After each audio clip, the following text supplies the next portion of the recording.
bagaimana negeri para nabi dan negeri yang bersejarah yang ada ikatan dengan kaum muslimin. Mereka sedang digempur habis-habisan oleh tentara Zionis. Ditambah-tambah kemudian hari ini bukan hanya ratusan, sudah ribuan jiwa melayang.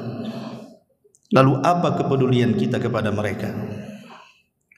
Makanya kita akan coba mengangkat sejarah Palestina, karena sejarah ini harus tetap ada dalam pikiran kita. Jangan sampai kita bodoh dan tidak tahu urusan Palestina.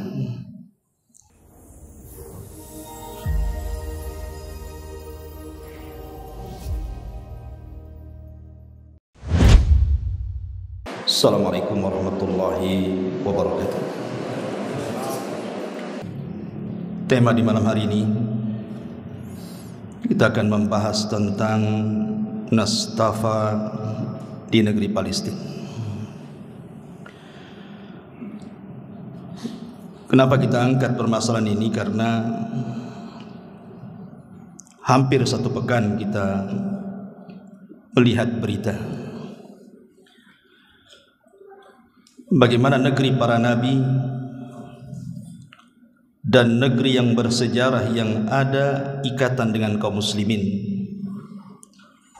Mereka sedang digempur habis-habisan oleh tentara Zionis. Tentu kita tidak katakan Israel, karena Israel itu nama suci dari Israel, dan Israel sendiri adalah nama lain daripada Nabi Allah Ya'qub. Kita katakan Yahudi atau kita katakan Zionis.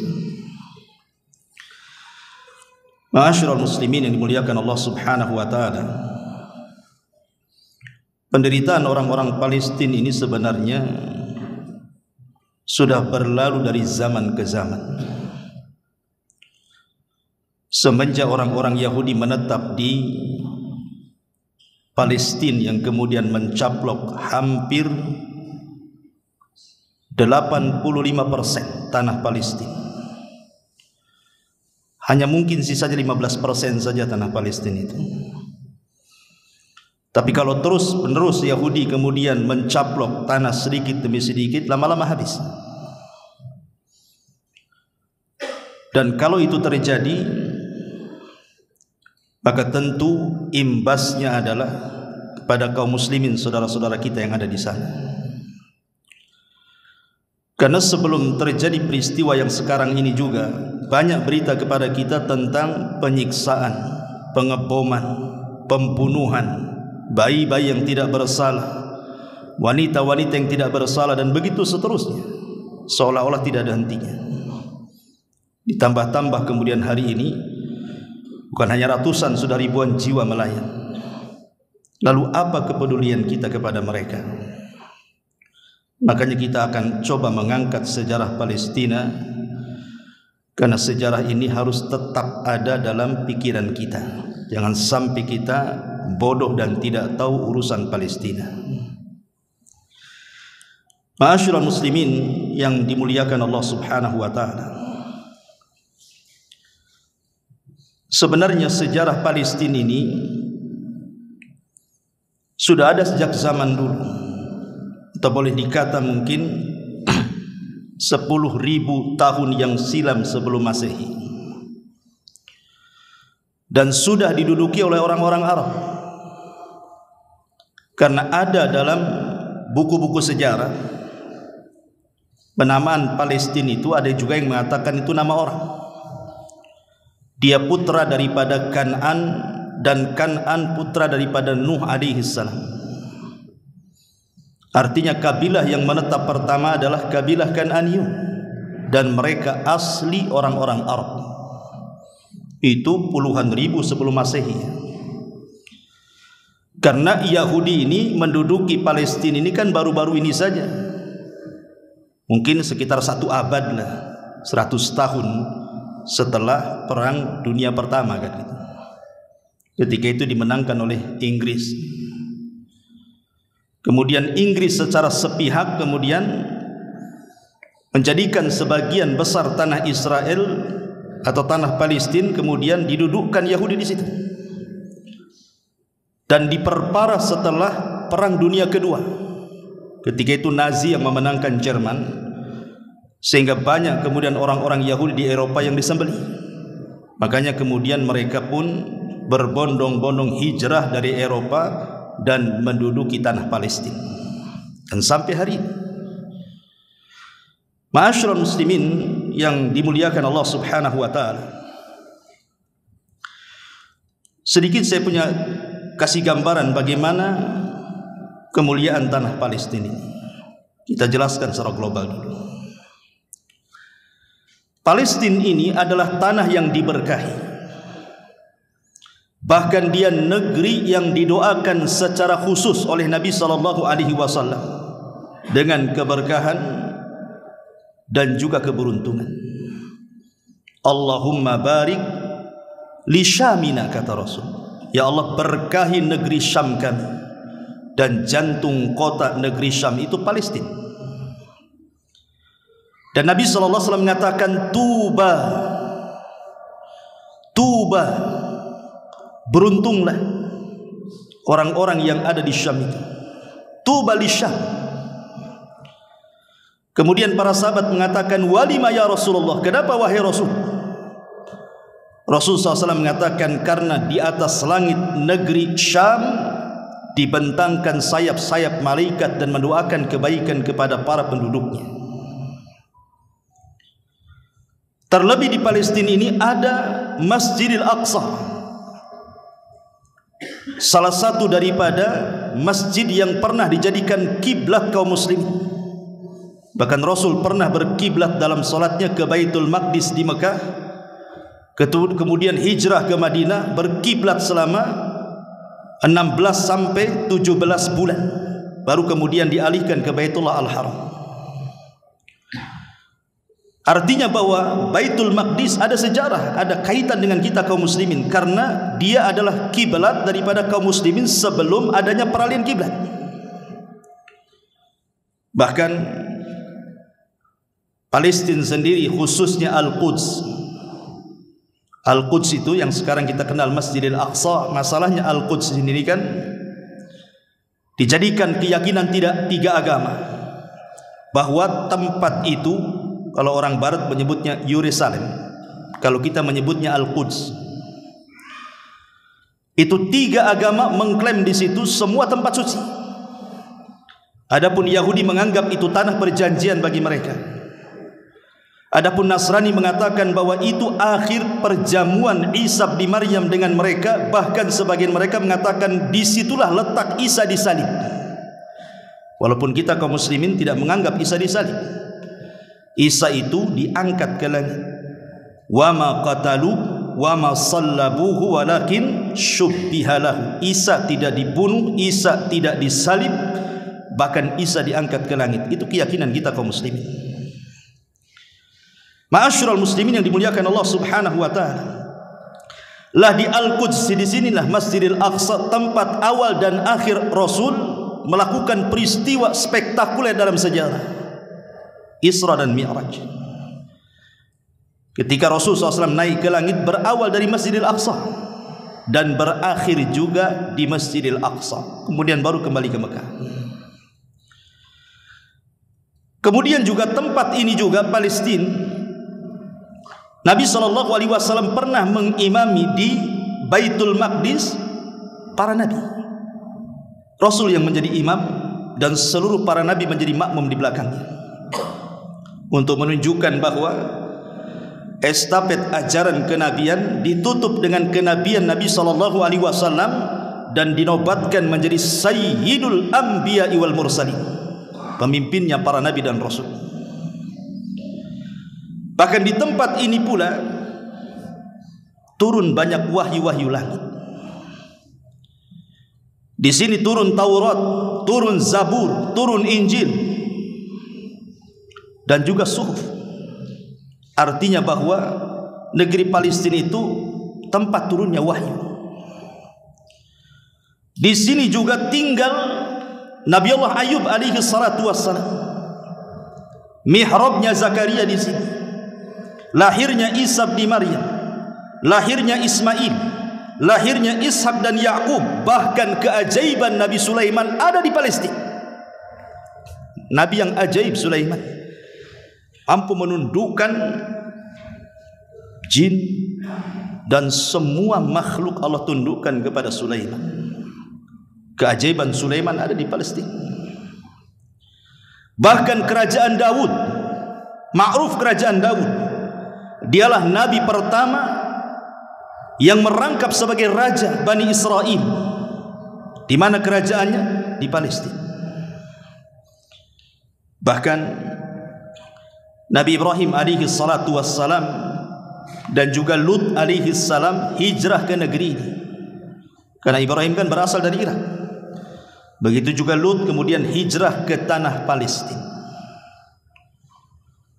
Bahkan para nabi dan rasul banyak diturunkan di Palestina, bukan hanya ratusan ribuan para nabi Bani Israel. Bahkan sebagian mereka dikubur di Palestina. Seperti Nabi Ibrahim dikubur di Palestina. Nabi Yakub asalnya di Mesir, karena ketika kemudian Nabi Yusuf berada di Mesir diboyong semua keluarganya. Tapi sebelum wafatnya dia berpesan ingin berziarah ke Palestina. Allah takdirkan meninggal di situ dan dikuburkan di situ. Nabi Allah Yusuf alaihi salam berwasiat agar jasadnya dibawa ke Mesir, dan wasiatnya kemudian dilaksanakan oleh Nabi Musa alaihi salam saat melakukan perjalanan membawa Bani Israel dari Mesir ke Palestina, membawa jasadnya Yusuf di situ dan dikuburkan di Palestina. Kemudian Nabi Daud, Zakaria, Yahya semua dikubur di Palestina, dan banyak para nabi dikubur di situ. Bahkan tadi saya sudah katakan para malaikat berbondong-bondong mengepakkan sayapnya di tanah Palestina dan mendoakan kebaikan para penghuninya. Bahkan Masjidil Aqsa sendiri secara khusus satu di antara 3 tempat yang kalau kita berziarah ke situ berpahala. Kata Nabi SAW, la tushaddur rihal illa ila thalathati masajid. Tidak boleh kalian melakukan perjalanan dalam rangka beribadah, mencari pahala, kecuali ke 3 masjid saja. Dan di dunia hanya 3 masjid. 1 Masjidil Haram, 2 Masjidil Aqsa, dan 3 Masjid Nabawi. Bahkan kenapa kemudian Masjidil Aqsa itu disebut Al-Quds, tempat yang disucikan? Karena di antara doa Nabi Allah Sulaiman alaihi salam saat selesai membangun Masjidil Aqsa, Nabi Sulaiman kan meminta 3 doa. Yang pertama, agar hukum dalam pemerintahannya sesuai dengan hukum Allah dan Allah kabulkan.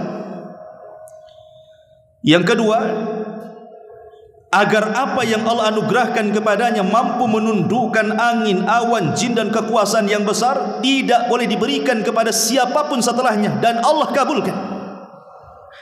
Kemudian yang ketiga, siapapun yang datang ke Masjidil Aqsa tidak ada niat kecuali sholat, maka dia keluar dari masjid seperti bayi yang baru dilahirkan anaknya, keluar tanpa dosa. Kata Rasul, yang 2 sudah dikabulkan, dan yang ketiga mudah-mudahan aku berharap itu pula yang Allah kabulkan kepadaku. Ma'asyiral muslimin yang dimuliakan Allah Subhanahu wa taala. Bahkan di akhir zaman tanah Palestina adalah tempat di mana Al-Mahdil Muntadhar Muhammad ibn Abdullah akan memimpin kekuatan kaum muslimin. Ketika Rasul SAW mengatakan imaratul Baitil Maqdis kharabu Yathrib, ketika imarah kekuasaan tegak di Baitul Maqdis, robohlah Yathrib. Maka ketika itu yang memimpin adalah Al-Mahdil Muntadhar, Imam Mahdi yang kita tunggu-tunggu, Muhammad ibn Abdullah. Bahkan nanti seluruh kaum muslimin akan berkumpul di situ untuk melawan orang-orang Yahudi, dan dari situlah terjadi perang yang disebut dengan Armageddon yang Islam menyebutnya sebagai Malhamatul Kubra. Bahkan disinilah Isa bin Maryam turun di akhir zaman. Bahkan dekat Palestina ini pula yang sekarang disebut tanah Israel, Dajjal akan dibunuh di situ. Dan negeri Israel juga masih negeri Palestina. Itu kan caplokan saja. Artinya Dajjal turun juga di sini. Muncul di sini dan akan dibunuh pula di sini. Munculnya di Iran, Khurasan, dan akan terbunuh di Babil Lut. Kemudian juga negeri Israel negeri Palestina ini berkumpulnya manusia di akhir zaman. Ketika Nabi SAW, dan ini tanda-tanda kiamat sebelum terjadi kiamat besar, ketika api muncul dari negeri Yaman Aden, kemudian bersatu dengan api yang berkumpul di Hijaz, kemudian menggiring manusia ke tempat perkumpulan mereka di Syam, tepatnya di negeri Palestina. Mereka akan berkumpul di sini. Dan kehancuran Yahudi di tangan kaum muslimin berawal dari Palestina. Bahkan disinilah kiamat dibangkitkan. Ma'asyiral muslimin yang dimuliakan Allah Azza wa Jalla, itulah sekilas secara global keutamaan Palestina. Bahkan bukan hanya negerinya para nabi, negeri Palestina ini, tapi juga negerinya para sahabat Nabi SAW. Di zaman Umar bin Khattab radhiyallahu anhu, ketika Umar kemudian berusaha membuka negeri-negeri sampai ke Persia, akhirnya kemudian berhasil merebut Al-Quds dari tangan orang-orang Romawi. Maka banyak para sahabat yang kemudian setelah itu berbondong-bondong. Umar sendiri yang mengambil kunci Baitul Maqdis. Di sana ada Abu Ubaidah ibnul Jarrah, sahabat yang dikatakan Nabi SAW aminu hadhil ummah, sahabat yang paling amanah di antara umat ini. Di sana ada Khalid ibn Walid. Siapa yang tidak kenal Khalid bin Walid? Jenderal perang yang perang tidak pernah dikalahkan. Anas ibn Malik, seorang sahabat yang banyak meriwayatkan hadis Nabi SAW, satu di antara 7 sahabat yang disebut al-mukthiruna fil hadis. Di sana ada Mu'adz bin Jabal, sahabat meninggal di sana dan dikubur di sana. Seperti Ubadah ibn Samit radhiyallahu anhu, orang yang pertama kali dijadikan hakim oleh Umar bin Khattab radhiyallahu anhu saat pembebasan Palestina, meninggal di Palestina dan dikubur di sana. Saddad ibn Aus, dia tinggal di Baitul Maqdis, kemudian meninggal pada kurun kekuasaan Muawiyah ibn Abi Sufyan radhiyallahu anhu. Bahkan kuburannya dekat dengan Masjidil Aqsa. Kemudian Salami ibn Qaisar al-Hadrami radhiyallahu anhu, 2 dari sisi ibadah, 3 dari sisi peradaban ataupun budaya, dan 4 dari sisi sejarah. Itu semua ada mengait dengan kita kaum muslimin. Adapun dari sisi akidah, Palestina secara umum berabad-abad dikuasai kaum muslimin. Berabad-abad ikhwan, kaum muslimin itu menguasai negeri Palestina dari mulai Daulah Umayyah. Daulah Umayyah itulah yang kemudian menerapkan hukum di negeri Palestina ini. Dari tahun 661 Masehi sampai kepada 750 Masehi, semua hukum yang berlaku di Palestina itu di bawah kekuasaan Sulaiman ibni Abdul Malik, satu di antara penguasa Umayyah. Kemudian Daulah Umayyah tumbang, naik Daulah Abbasiyah, dan Palestina masih di bawah hukum Islam, di bawah Daulah Abbasiyah dari tahun 750 Masehi sampai 1258 Masehi. Bahkan Khalifah Al-Ma'mun, anaknya Al-Mahdi, juga pernah berziarah ke Palestina. Kemudian terjadi pecah perang salib. Akhirnya kemudian dikuasai lagi oleh siapa? Salahuddin Al-Ayyubi, Salahuddin Al-Ayyubi pada tahun 1187 Masehi. Kemudian perangnya disebut Perang Hittin dan berhasil dikuasai kembali oleh kaum muslimin sampai kepada Daulah Al-Mamalik. Kemudian berakhir dengan Daulah Utsmaniyah atau dikenal dengan Turki Utsmani. Ma'asyiral muslimin yang dimuliakan Allah Subhanahu wa taala, singkat cerita bahwa setelah kemudian Palestina masih berada di kekuasaan Turki Utsmani,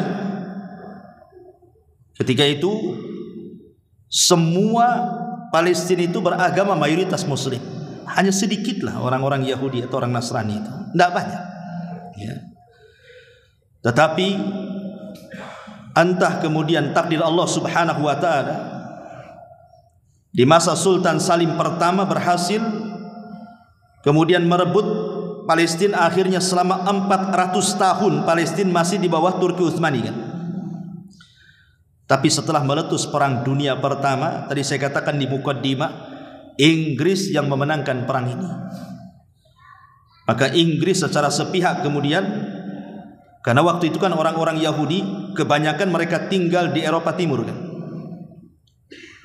Dan luar biasanya orang Yahudi Allah berikan kecerdasan, sehingga mereka menjadi orang-orang cerdas di Eropa itu. Akhirnya kemudian sudah takdir Allah Subhanahu wa taala, kemudian karena Inggris inilah yang kemudian membawa orang-orang Yahudi untuk tinggal di Palestina. Disinilah mulai Palestina itu dicaplok negaranya sedikit demi sedikit, diletakkan orang-orang Yahudi, tanah-tanah kosong dibuat rumah-rumah orang Yahudi sedikit demi sedikit, akhirnya dikuasai sampai ketika Perang Dunia Kedua. Ketika Jerman berkuasa, Nazi membunuh orang Yahudi Eropa, akhirnya mereka lari dan rata-rata mereka lari ke Palestina. Makanya jumlah populasi Yahudi makin banyak di zaman itu, sehingga membutuhkan tempat. Akhirnya bergeser sampai hari ini tinggal 15% tanah Palestina. Tetapi kalau setiap hari dicaplok habis lama-lama ikhwan. Ma'asyiral muslimin yang dimuliakan Allah Subhanahu wa taala. Baik, kita akan menjelaskan secara dalil bagaimana negeri ini luar biasa. Satu, bahwa tadi saya katakan bahwa lokasi atau tempat di Palestina tempat yang diberkahi, dan itu disebutkan di dalam surah Al-Isra ayat 1. Subhanalladzi asra bi abdihi lailan minal masjidil haram ilal masjidil aqsa alladzi barakna haulahu. Maha suci Allah yang telah memperjalankan hambanya pada satu malam dari Masjidil Haram ke Masjidil Aqsa. Kemudian Allah mengatakan yang telah kami berkahi di sekelilingnya. Jadi ini tanah Palestina ini ada negeri yang disucikan, Masjidil Aqsa, Al-Quds dan sekitarnya. Kemudian yang kedua, tanah yang disucikan, betul-betul disucikan dari kesyirikan dan dosa. Allah Subhanahu wa taala berfirman dalam surah Al-Maidah ayat 21. Ya qaumi dkhulul ardal muqaddasata allati kataballahu lakum wa la tartaddu ala adbarikum fatanqalibu khasirin. Wahai kaumku, masuklah ke tanah suci Palestina ini yang telah ditentukan Allah bagi kalian, dan janganlah kalian lari ke belakang kalian karena takut musuh-musuh kalian, maka kalian akan menjadi orang-orang yang merugi. Ucapan ini adalah ucapan Nabi Musa ketika Nabi Musa alaihi salatu wassalam membawa Bani Israel dari Mesir menuju tanah perjanjian. Sebenarnya tinggal satu langkah lagi, tapi mereka harus melewati kota yang paling tua di dunia, namanya kota Ariha. Itu kota yang paling tua di dunia, itu Ariha. Di situ sudah ditempati orang-orang Arab, Kanaan dari turunan Syam ibn Nuh. Musa menjanjikan, kalau kalian berperang Allah menangkan, karena kalian di atas akidah yang benar. Tapi kalau kalian tidak mau malah mundur ke belakang, maka kalian akan rugi. Tapi apa jawaban Bani Israel? Mereka tidak mau perang. Mereka hanya mengejek nabinya dan mengatakan, idhab anta wa rabbuka faqatila inna hahuna qaidun. Hei Musa, kalau kau ingin mengajak kami perang, oh tidak bisa. Pergi saja, ajak Tuhanmu berdua, kami duduk-duduk di sini nonton saja, katanya. Lihat pembangkangan Bani Israel. Kalau mereka mengikuti arahan Nabi Musa, maka mereka akan diberkahi. Tapi mereka justru membangkang nabinya. Ma'asyiral muslimin yang dimuliakan Allah Azza wa Jalla, yang ketiga, tempat hijrahnya para nabi. Disebutkan dalam surah Al-Anbiya ayat 71, wa najjaynahu wa lutan ilal ardil lati barakna fiha lil alamin. Dan kami selamatkan Ibrahim dan Lut ke sebuah negeri yang kami telah memberkahinya untuk sekalian manusia. Ketika terjadi pembakaran kepada Ibrahim alaihi salam oleh Namrud, Ibrahim tidak bisa lagi berdakwah di negeri Babylon. Terpaksa dia harus hijrah. Maka tempat hijrah pertama mana? Palestina. Walaupun ketika Allah takdirkan ketika Ibrahim hijrah ke Palestina terjadi paceklik hebat sehingga bermasalah soal ekonomi, makanya Ibrahim pergi ke Mesir. Tapi kemudian di Mesir dihadapkan dengan raja zalim, akhirnya balik lagi ke Palestina. Artinya ini tempat hijrahnya Nabi Ibrahim. Ketika kaum Lut alaihi salam diazab oleh Allah Subhanahu wa taala karena mereka berlaku asusila, akhlak yang buruk yang belum pernah terjadi sebelum dan sesudahnya, homoseksual, lesbi dan yang semacamnya, belum lagi kesyirikan, penyimpangan, dosa-dosa besar. Akhirnya Allah azab kaum Sodom. Maka Lut pun meninggalkan Sodom, berangkat ke mana? Hijrah kembali ke Palestina dan menetap di Palestina. Kemudian juga yang keempat, Allah janjikan akan kemenangan.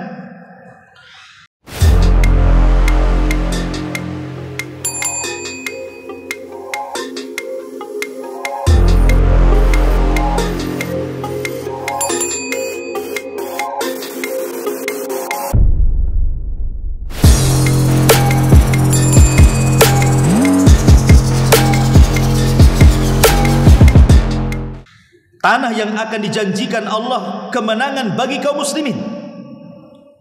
Dan Allah Subhanahu wa taala katakan dalam surah Al-Isra ayat 7, fa idza jaa wa'dul akhirati liyasau wujuhakum wa liyadkhulul masjida kama dakhaluhu awwala marratin waliyutabbiru ma alau tatbira. Dan apabila datang satu hukuman bagi kejahatan yang kedua, kami datangkan orang-orang lain untuk menyuramkan muka-muka kalian. Dan mereka masuk ke dalam masjid sebagaimana musuh-musuh memasukinya pada kali pertama, dan untuk membinasakan sehabis-habisnya apa saja yang mereka kuasai. Ini janji Allah Azza wa Jalla kepada kita kaum muslimin. Adapun kapan waktunya wallahu a'lam. Tapi ingat, janji Allah itu tidak mungkin tidak ditepati. Inna wa'dallahi haq. Janji Allah itu benar. Kapan waktunya? Wallahu a'lam.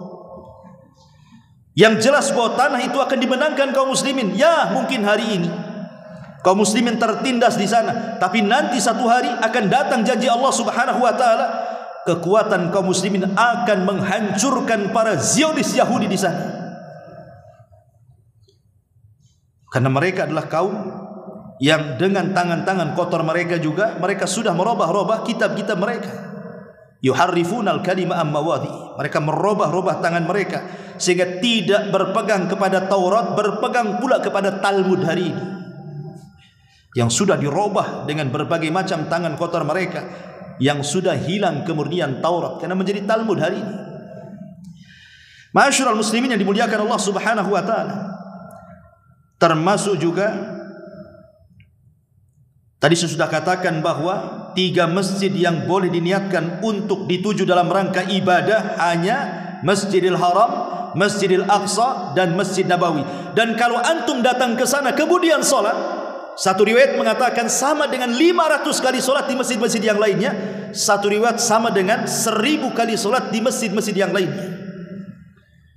Luar biasa. Jadi kalau kita 500 kali solat di Masjid Muhajirin atau 1000 kali solat di Masjid Muhajirin ini, maka sama dengan sekali solat di Masjid Al-Aqsa. Dan kalau kita niat ke sana hanya untuk solat saja kemudian pulang, itu dosa kita habis, gugur semuanya, keluar seperti bayi yang dilahirkan. Makanya kalau antum ada biaya, datang umrah, ya, kemudian transit di Palestina sana, asal jangan ke bom Israel saja. Ma'asyiral muslimin yang dimuliakan Allah Azza wa Jalla. Kemudian juga Masjidil Aqsa adalah tanah perkumpulan dan juga penyebaran. Kelak di akhir zaman semua akan tinggal di situ, karena Rasul yang mengatakan ardul mahsyari wal mansyar, dia adalah tempat berkumpul dan tempat menyebar. Ketika terjadi kiamat, disitulah manusia berkumpul. Jadi ada mahsyar di akhirat, ada mahsyar di dunia. Adapun negeri mahsyar di dunia, Syam, mencakup Palestina di dalamnya. Adapun padang mahsyar di akhirat, kelak semua manusia akan berkumpul di situ. Ma'asyiral muslimin yang dimuliakan Allah Subhanahu wa taala. Dan banyak lagi keutamaannya, tidak perlu saya jelaskan karena masih banyak pembahasannya. Ma'asyiral muslimin yang dimuliakan Allah Azza wa Jalla. Hari ini, bahkan sejak orang Yahudi ini tinggal di Palestina ini, kalau sekarang baru 1 abad kan, 100 tahun lah kurang lebih. Sejak kemudian Inggris meletakkan mereka di situ sampai hari ini. Tapi lihat kebengisan mereka, kebencian mereka kepada kaum muslimin luar biasa. Sebenarnya kita tidak heran kenapa orang-orang Yahudi itu dengki sekali, benci sekali kepada kaum muslimin, karena Quran sudah menjelaskan. Di dalam surah Al-Maidah ayat 82 Allah katakan, la tajidanna asyaddan nasi adawatan lilladzina amanul yahuda walladzina asyraku. Sungguh kamu akan mendapati orang-orang yang paling keras permusuhannya. Siapa mereka?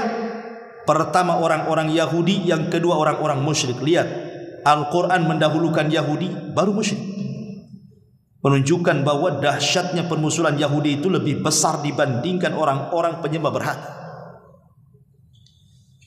Sewaktu Nabi SAW hijrah dari Mekah ke Madinah, dihadapkan dengan 10 kabilah Yahudi, tapi yang paling besar 3, Bani Qunaiqah, Bani Nadir, dan Bani Quraidah. Upaya-upaya pembunuhan kepada Nabi berkali-kali dan pengkhianatan. Bani Qunaiqah, mereka berkhianat dengan perjanjian piagam Madinah. Akhirnya kemudian merencanakan pembunuhan secara makar, tapi berakhir dengan penyerangan balik kaum muslimin. Akhirnya mereka terusir dari kota Madinah. Kemudian juga Bani Quraidah, mereka berkhianat dan mendukung perang Ahzab, bergabung dengan kaum musyrikin, sehingga Allah menangkan perang Ahzab. Dan Nabi SAW marah, kemudian mengumpulkan para sahabatnya, idhabu ila Bani Quraidah fala tusalliyanna ahadakumul asra illa fi Bani Quraidah, kata Rasul. Serbu Bani Quraidah, kurang ajar mereka, mereka sudah berkhianat, dan jangan sholat asar di jalan kecuali sampai di Bani Quraidah, kata Rasul. Kemudian Bani Nadir juga demikian. Bahkan Yahudi Khaybar berusaha meracuni Nabi SAW di tangan seorang wanita namanya Zainab bintul Harith, dan berhasil, walaupun sedikit yang masuk racun ke tenggorokan Nabi, tapi sempat termakan, sehingga mempengaruhi di akhir hayatnya, baru pengaruh racunnya nampak. Ma'asyiral muslimin yang dimuliakan Allah Subhanahu wa taala, bahkan dalam surah Al-Baqarah ayat 120 Allah tegas mengatakan, walan tardha ankal yahud walan nasara hatta tattabi'a millatakum.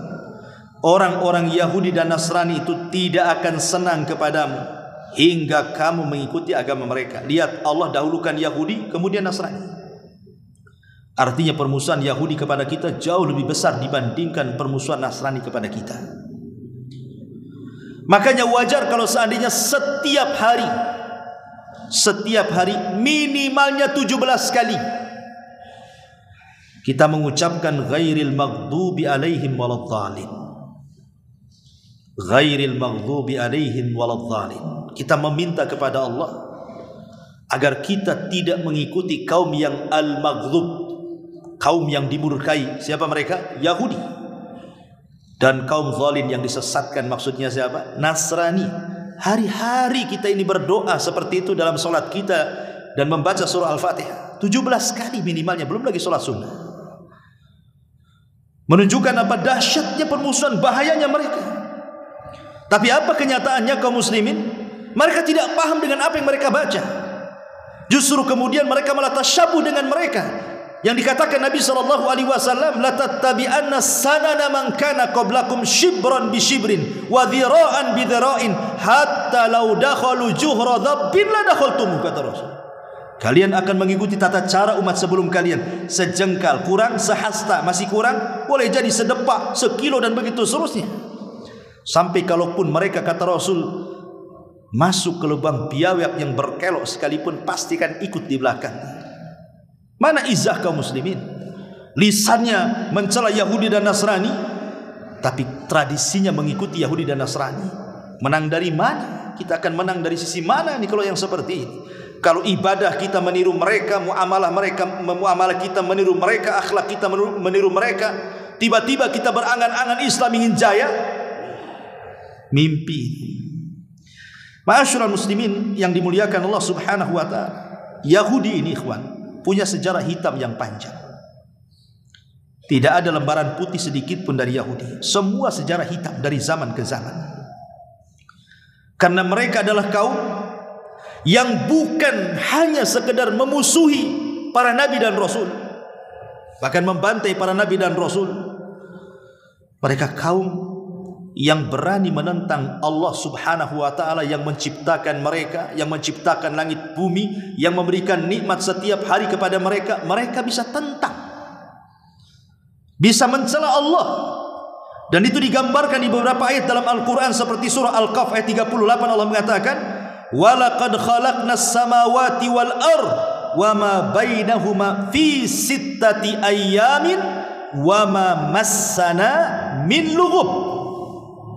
Dan sungguh kami telah ciptakan langit dan bumi dan apa yang ada di antara keduanya dalam 6 masa, dan kami sedikit pun tidak tertimpa keletihan. Allah mengatakan kami tidak tertimpa keletihan. Orang-orang Yahudi mengatakan Allah letih, katanya. Karena dimulai penciptaan langit dan bumi itu hari Ahad dan diakhiri dengan hari Jumat. Ahad, Senin, Selasa, Rabu, Kamis, Jumat. Inilah 6 hari Allah menciptakan langit dan bumi dengan cara berproses. Makanya orang Yahudi mengambil hari Sabtu sebagai hari sakral mereka. Kenapa? Karena ini hari istirahat Allah setelah Allah lelah letih menciptakan langit dan bumi. Allah bantah di sini, wa ma massana min lughub. Allah tidak tersentuh dengan keletihan. Kan kurang ajar. Masya Allah dibilang letih pula. Kemudian disebutkan dalam surah Al-Imran ayat 181. Walaqad sami'a Allahu qaulal ladzina qalu innallaha faqir wa nahnu aghniya sanaktubu ma qalu wa qatlahumul anbiya bighairi haqq wa naqulu dzuqu adzabal hari.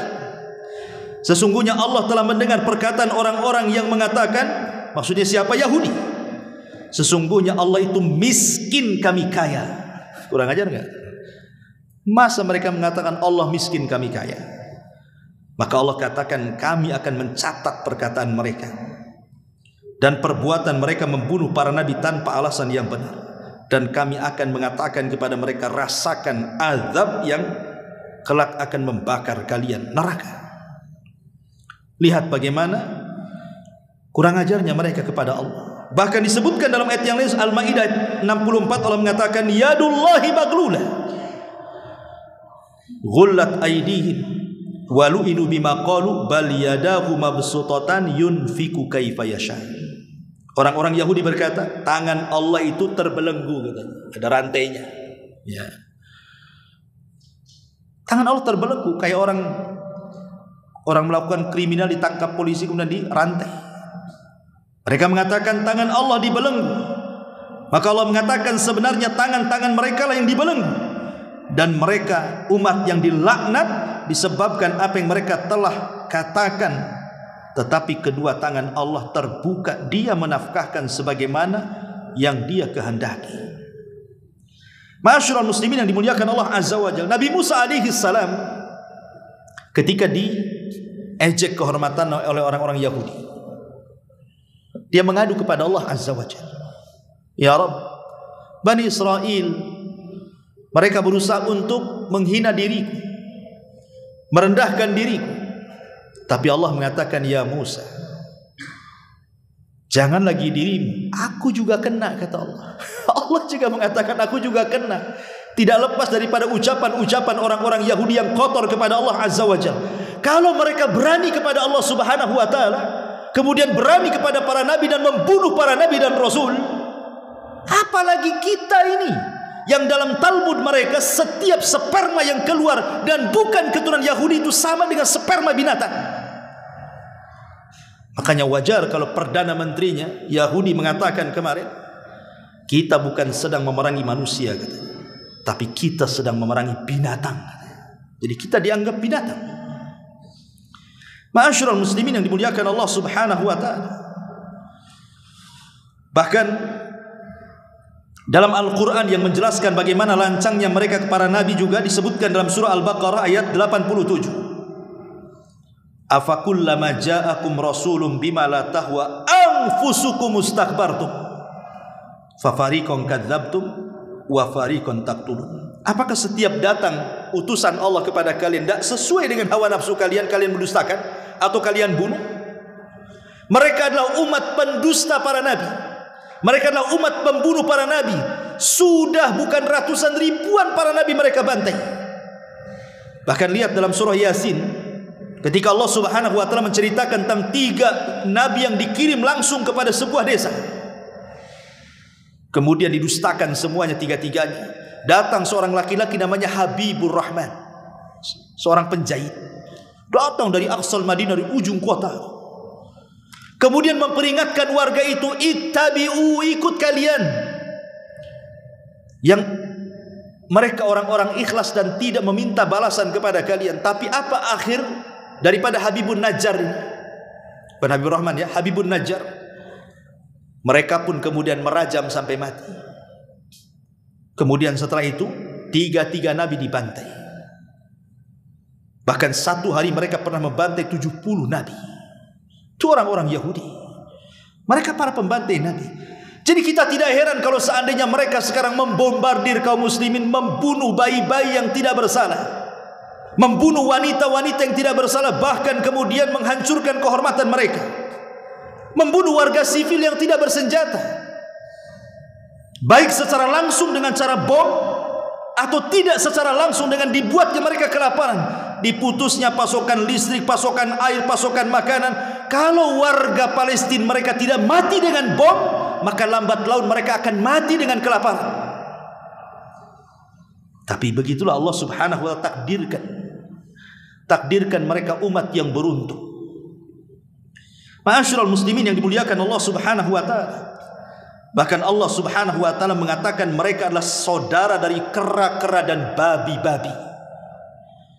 Lihat dalam surah Al-A'raf ayat 163, Allah mengatakan, was'alhum anil qaryati allati kanat hadiratal bahri id ya'duna fi sabti id ta'tihim khitanuhum yawma sabtihim surran wa yawma la yasbituna la ta'tihim kadzalika nabluhum bima kanu yafsukun.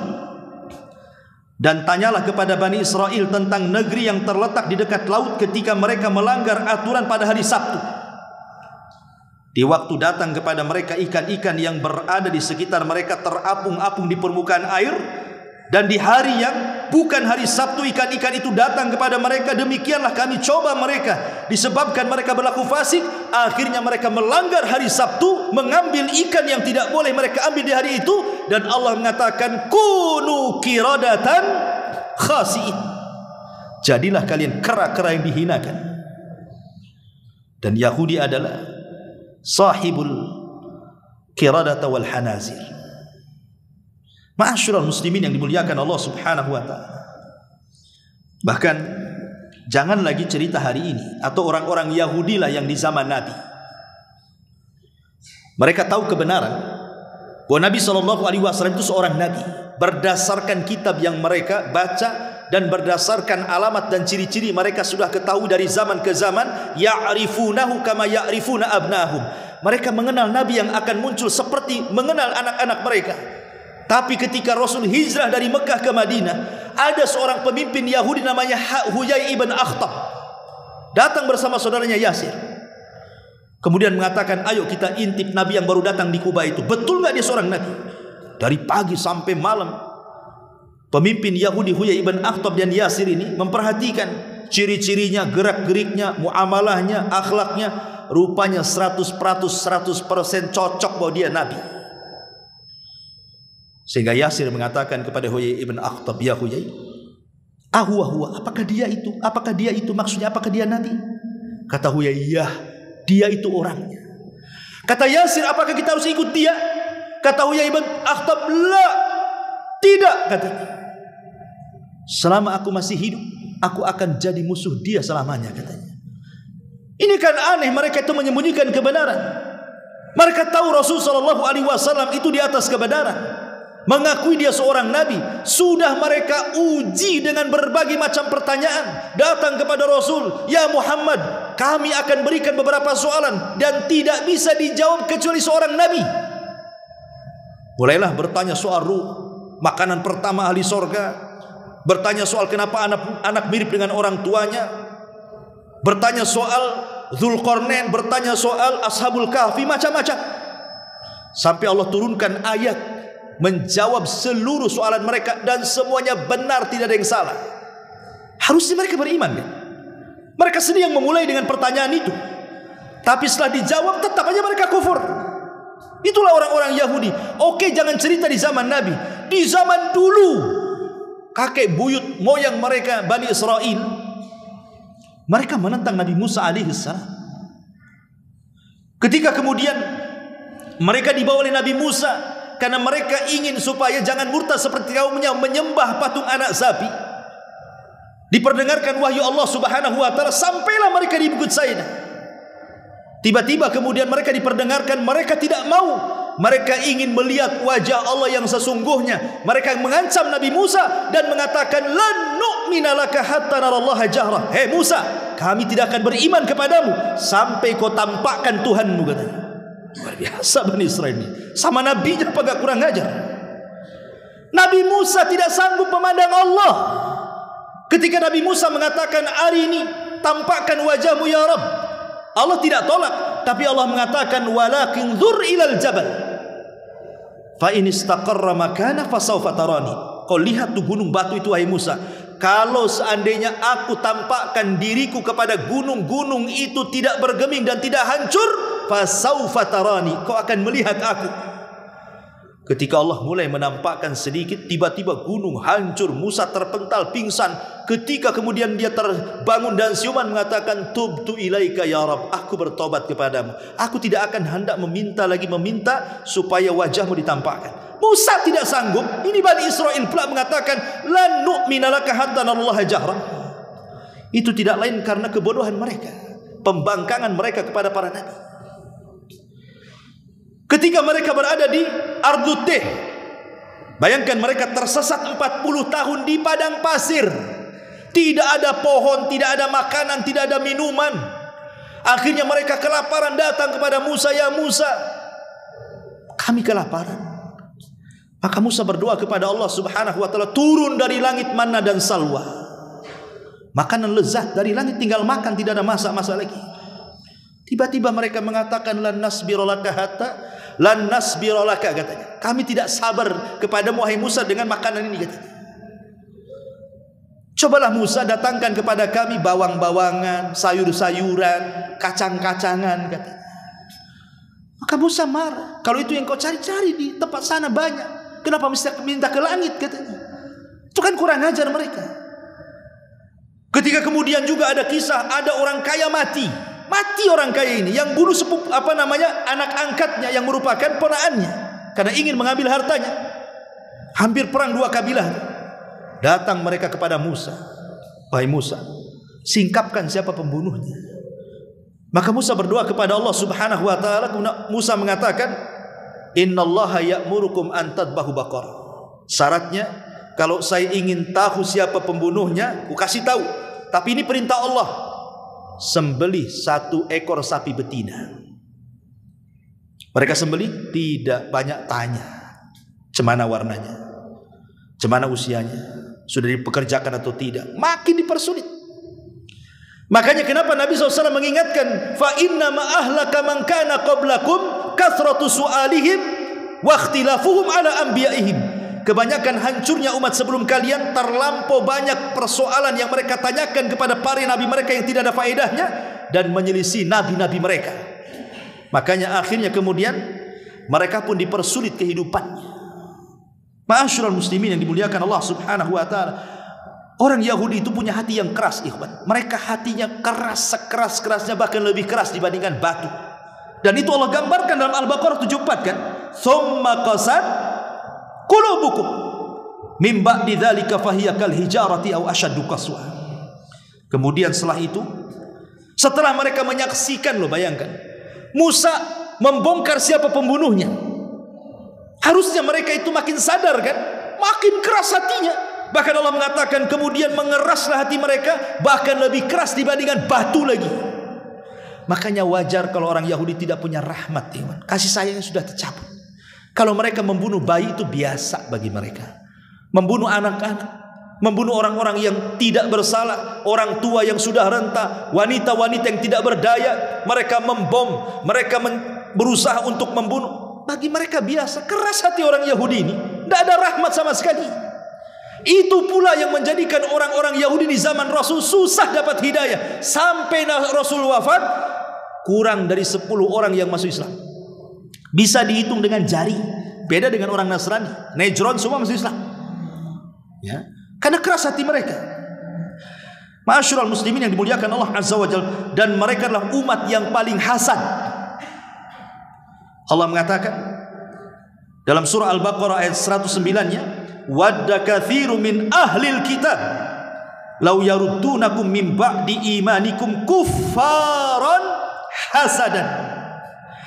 Kebanyakan Yahudi menghendaki kalian murtad dari agama kalian setelah datang keimanan kepada kalian, kuffaran hasadan, karena kekufuran dan hasad yang kuat mereka kepada kaum muslimin. Kenapa mereka hasad? Karena Nabi yang dinanti-nanti ratusan tahun di Madinah itu, mereka anggap Nabi itu datang dari Bani Israel, muncul pula dari Bani Ismail, nabinya orang Arab. Hasad mereka, tidak mau mengakui Nabi kita Muhammad SAW. Makanya selamanya orang-orang Yahudi tidak akan mengakui kerasulan Nabi kita, sebagaimana mereka tidak akan mengakui Isa bin Maryam sebagai nabinya orang-orang Nasrani. Lihat di sinagog, tempat ibadahnya Yahudi, tidak ada di situ yang namanya Injil. Tapi kalau di gereja, di situ ada Taurat dan Injil, dan mereka menamakan perjanjian lama dan baru. Makanya orang Nasrani benci dengan Yahudi. Mereka mengkafirkan Yahudi karena tidak mengakui Isa. Maka kita pun sama mengkafirkan Yahudi karena tidak mengakui Nabi kita. Dan kita kafirkan juga Nasrani karena Nasrani juga tidak mengakui Nabi kita ya. Ma'asyiral muslimin yang dimuliakan Allah Subhanahu wa taala, intinya bahwa begitulah kebengisan orang-orang Yahudi. Maka kita sebagai kaum muslimin melihat saudara-saudara kita di Palestina yang hari ini dibantai habis-habisan, sudah sepekan lebih. Berita terus, macam-macam berita sampai kepada kita, sampai sudah sekian ribu lah jiwa yang melayang itu, belum lagi yang terluka. Nah, sekarang kemudian bantuan dari luar pun susah masuk. Bantuan medis yang sangat dihajatkan, obat-obatan medis susah masuk. Belum lagi yang vital seperti minuman dan makanan susah masuk. Berusaha diblokir karena memang posisi Palestina ini memang ditingker gitu ya. Mereka tengah-tengah mau keluar dari mana? Mereka tidak bisa keluar. Satu-satunya mungkin ke Mesir. Tapi Mesir juga perbatasan jalur Gaza itu juga masih daerahnya orang-orang Israel, bisa dibom juga nantinya kan. Jadi kondisi mereka itu terkurung di situ. Sehingga kalau hari-hari dibom apa nggak habis manusia di situ. Ma'asyiral muslimin yang dimuliakan Allah Azza wa Jalla, Maka sebagai kepedulian kita ikhwatu fiddin, bagaimanapun Nabi SAW mengatakan al-mu'min lil mu'min kal bunyan yashuddu ba'duhu ba'du. Ikatan seorang mukmin dengan mukmin yang lain itu seperti bangunan yang mengikat satu dengan yang lain. Bahkan Rasul mengatakan mathalul mu'minina fi tawaduhim wa tarahumihim wa ta'atufihim mithlul jasadil wahid idza ishtaqqa minhu udwun tada'a lahu sairul jasadi bis sahri wal humma, kata Rasul. Permisalan kaum muslimin dalam bersikap saling mencintai, saling mengasihi, saling menyayangi seperti satu jasad. Kalau ada tangan kita sakit, bukan tangan aja yang sakit, satu badan mungkin kita tidak bisa tidur, bahkan boleh jadi demam. Artinya kalau saudara-saudara kita kelaparan, kita pun ikut kelaparan di sini. Kalau saudara-saudara kita sakit mengerung karena akibat luka, tembakan, bombardir dan begitu seterusnya, harusnya kita pun merasakan yang sama dengan mereka.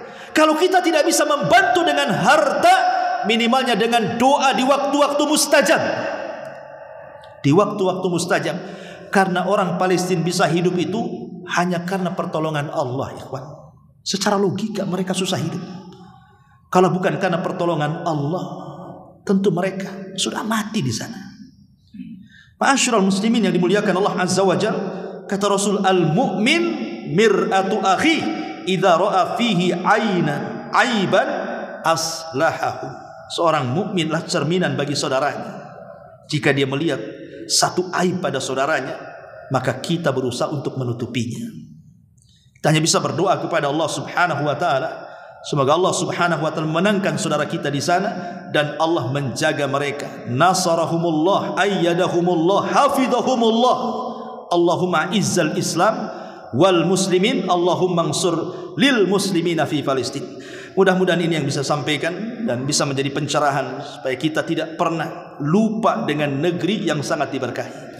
Sampai Allah jadikan sumpah dalam Al-Quran, wattini wazzaitun.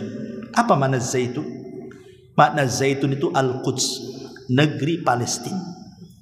Allah jadikan sumpah supaya kita tidak lupa dengan sejarah mereka. Subhanakallah bihamdika, asyhadu an la ilaha illa anta astaghfiruka wa atubu ilaik. Allahu ta'ala a'lam. Assalamualaikum warahmatullahi wabarakatuh. Intinya bahwa tolong berakhlak kepada Allah. Membahas tafsir dari surah Al-Imran. Lahirlah Imam Muslim, Abi Dawud, Tirmidzi, Ibnu Hibban. Jadi ketika Yunus alaihi salatu wassalam terkena undian itu,